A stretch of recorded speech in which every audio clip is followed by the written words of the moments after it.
우리의 지식은 하나님의 말씀을 올바로 이해하기 위한 예리한 검이지 사람을 구분짓기 위해서 무자비하게 휘두르는 무기가 되어서는 안 됩니다.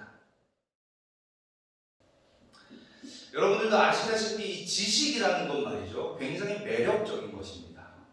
이 지식은 남보다 많이 가지게 된다면 어떤 권력보다 더 강한 힘을 가지게 되기 때문입니다. 그렇게 우리는 더 많은 지식을 확보하려고 몹시 애를 쓰며 살아갑니다. 우리가 이렇게 얘기하죠. 나 다이어트 해야 되는데 라는 말만큼 많이 하는 말이 있습니다. 나 책 읽어야 되는데 라는 말입니다. 이게 우리가 알게 모르게 지식을 쌓아야 된다는 강박관념 속에 살아가고 있구나를 반증해주는 증거이기도 합니다. 그러나 여기서 잊고 있는 중요한 것이 한 가지 있는데 그것이 무엇이냐면 그것은 바로 쌓아 올린 지식이 올바른가입니다. 이러한 질문을 우리는 스스로 해볼 수 있어야 합니다. 단순히 양이 전부가 아니라 강박관념까지 가지면서 쌓았던 이 지식이 과연 얼마나 올바른 정보이며 올바른 방향성을 가지고 있는지를 우리는 스스로 질문할 수 있어야 한다는 겁니다.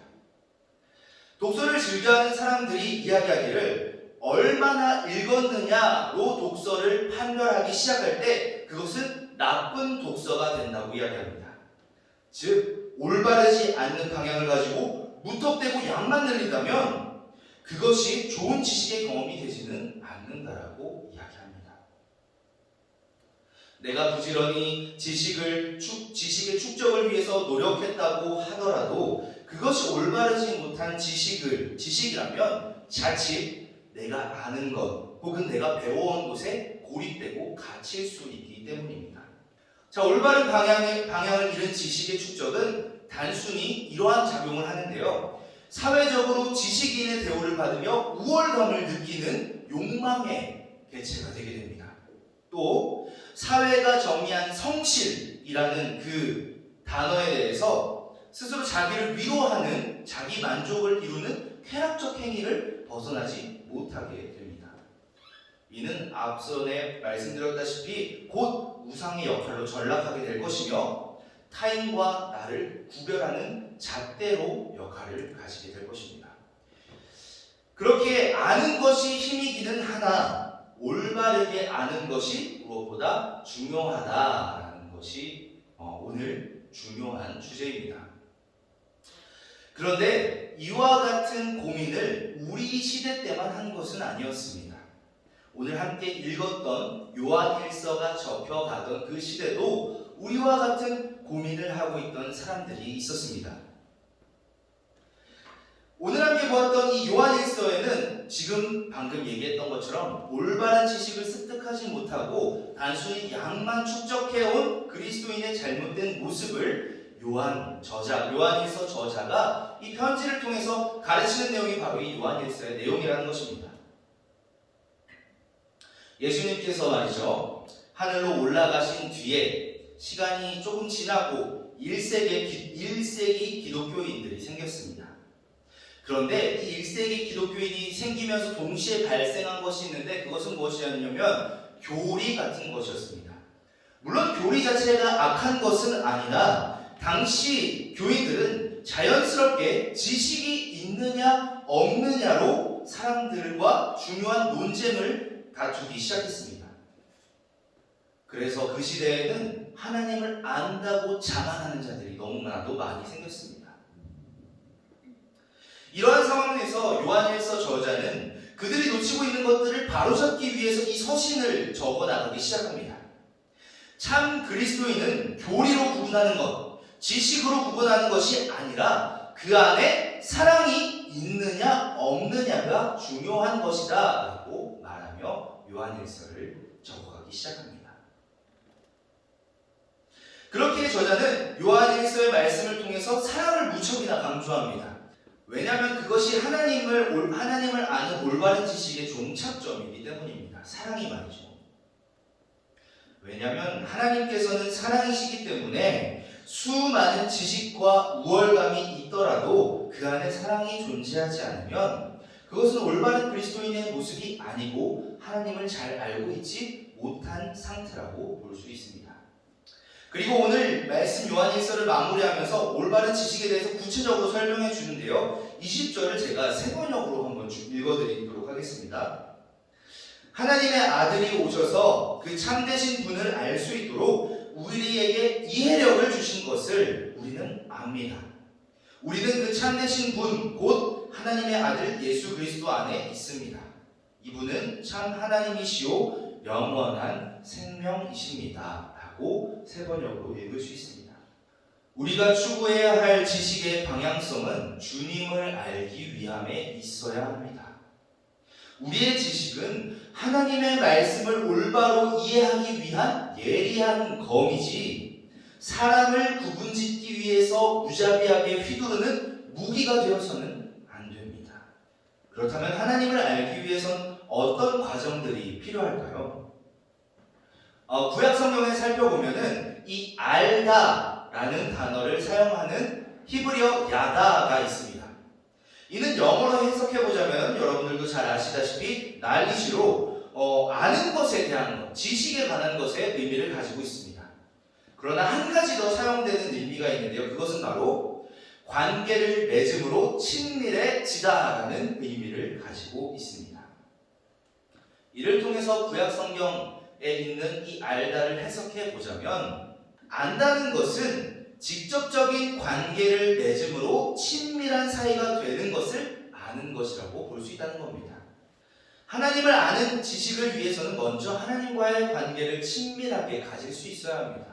하나님과 친밀해지지 않는다면 우리는 하나님을 알고 있다라고 얘기할 수 없다는 것입니다. 질문해 본다면 이렇게 번역해 볼 수도 있습니다. 여러분들은 하나님을 얼마나 아십니까? 라는 질문을 여러분들은 얼마나 하나님과 친밀하십니까? 로 질문해 볼 수도 있다는 거죠. 유명한 요한복음의 말씀이 있죠. 하나님께서 세상을 이처럼 사랑하사. 즉 하나님께서는 사랑의 하나님이시기 때문입니다. 결과적으로 우리 마음속에 사랑할 수 있는 마음이 있느냐 없느냐가 우리가 올바르게 하나님을 알고 있느냐 아니냐로 증명된다는 것입니다. 오늘 2부 3부 예배를 들으셨던 분은 아시겠지만 오늘 담임 목사님께서 말씀하신 것처럼 아가페 사랑의 증거자가 되어야 한다고 우리는 얘기할 수 있어야 합니다. 우리는 이 말씀을 배우고 주의를 지키고 하나님과의 관계를 맺음으로 말미암아 사랑할 수 있는 사람들이 되어야 합니다. 사랑을 증거할 수 있는 사람이 되어야 한다는 것입니다. 우리 한번 우리를 살펴봅시다. 하나님을 누구보다 잘 알아야 하는 예수종 여러분, 여러분들 안에 사랑이 존재하십니까? 순간적이고 기복적이고 그런 사랑 말고, 그런 감정 말고 예수님처럼 누군가를 용서할 수 있고 용납할 수 있는 사랑이 여러분들 가운데 존재하냐는 질문입니다.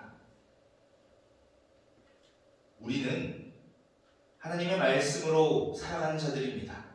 그렇기에 사랑할 수 있어야 합니다. 그것이 하나님을 알고 있다는 징표이기 때문입니다. 세상 사람들이 사랑할 수 없는 대상을 사랑하는 것, 세상 사람들이 용서 못하고 세상 사람들이 용납 못하는 것들을 용서하고 용납하는 것이 그리스도인의 올바른 모습이라는 것입니다. 우리 한번 잠깐 이 시간 생각해 봅시다. 딱 일주일의 삶을 돌아봅시다.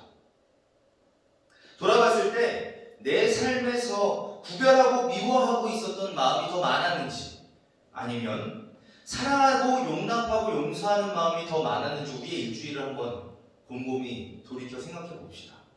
이렇게 돌아본다면 어쩌면 우리의 삶 가운데 사랑하는 마음보다는 미운 마음이 가득 차 있을 수 있다는 것이죠. 만약 아직 저처럼 미워하는 마음이 더 많이 남았던 여러분들의 일주일이라면 우리 이제는 회개하는 마음으로 이번 한 주간은 하나님을 아는 사람으로 더 사랑하며 살아가는 여러분들 되기를 바랍니다. 더 사랑할 수 있는 청년들이 되어서 이 땅에서 선한 능력을 증거하며 당당히 하나님을 아는 그리스도인으로 살아가는 청년들 되기를 바랍니다.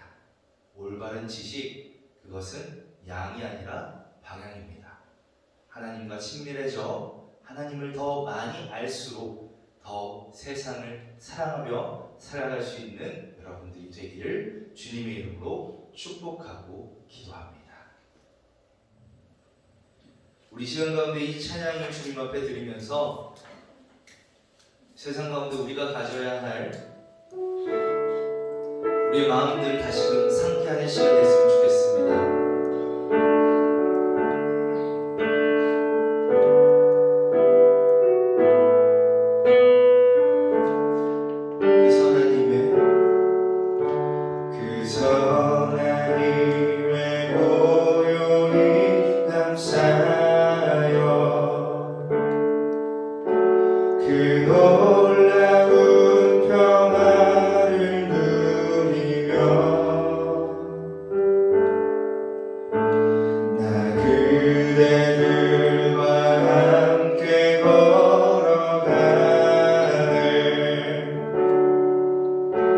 나